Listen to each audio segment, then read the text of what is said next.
दो अक्लमंद भाइयों की कहानी शुरू होती है। ये दो भाई एक दूसरे से बहुत मोहब्बत करते थे और दोनों को शिकार का बहुत शौक था।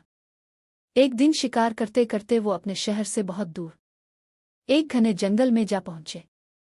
रात को क़याम के दौरान बड़े भाई ने छोटे भाई की ज़हानत का इम्तिहान लिया।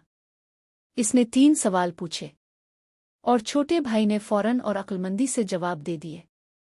छोटे भाई ने कहा कि सुबह तक उन्हें गैब से ऐसा सामान मिलेगा जो उनके सारे गम दूर कर देगा और उन्हें ऐशो आराम की जिंदगी देगा।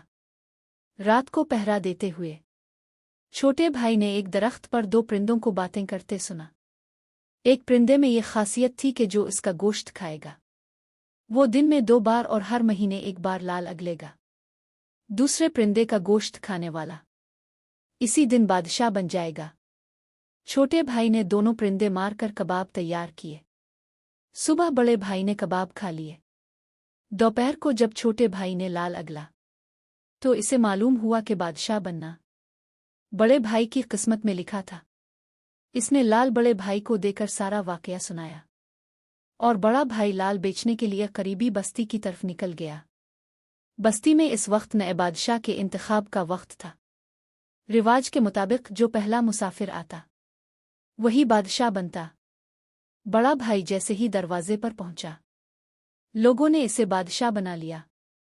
उधर छोटा भाई जंगल में इंतजार कर रहा था कि एक खौफनाक जानवर आया और इसे पंजों में दबाकर उड़ा ले गया।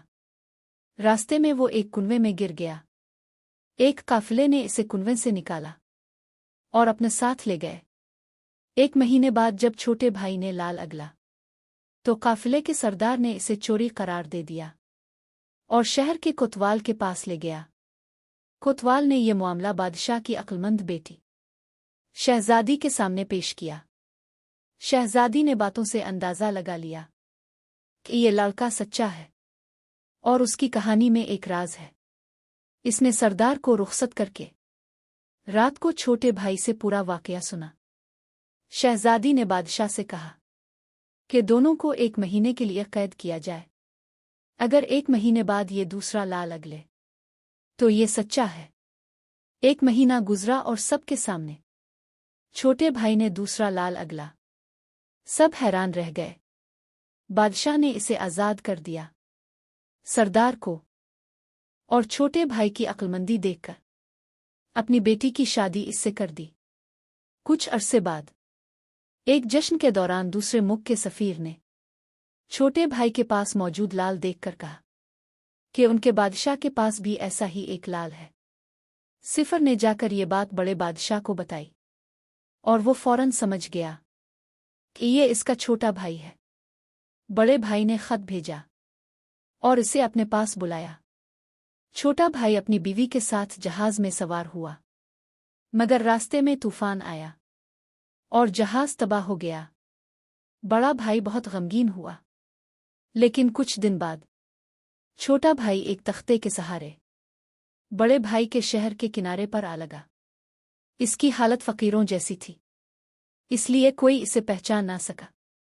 शहजादी ने पर्दे के पीछे से एक पहेली पूछी। छोटे भाई ने फौरन जवाब दे दिया। फिर इसने सबके सामने लाल अगला और दोनों भाई गिले मिलकर रो पड़े। छोटा भाई 1 महीना वहां रहा फिर अपनी बीवी के शहर वापस चला गया। कुछ अरसे बाद उसका ससुर फौत हो गया और छोटा भाई वहां का बादशाह बन गया। लोग इसे अलाल बादशाह कहते थे और वो हर दूसरे महीने एक लाल अपने बड़े भाई के पास भेज देता था। कहते हैं इसने 50 साल हुकूमत की। अगर आपको ये कहानी पसंद आई हो तो हमारे चैनल को सब्सक्राइब कर दें, वीडियो को लाइक करें और दूसरों के साथ शेयर करना मत भूलिएगा। शुक्रिया।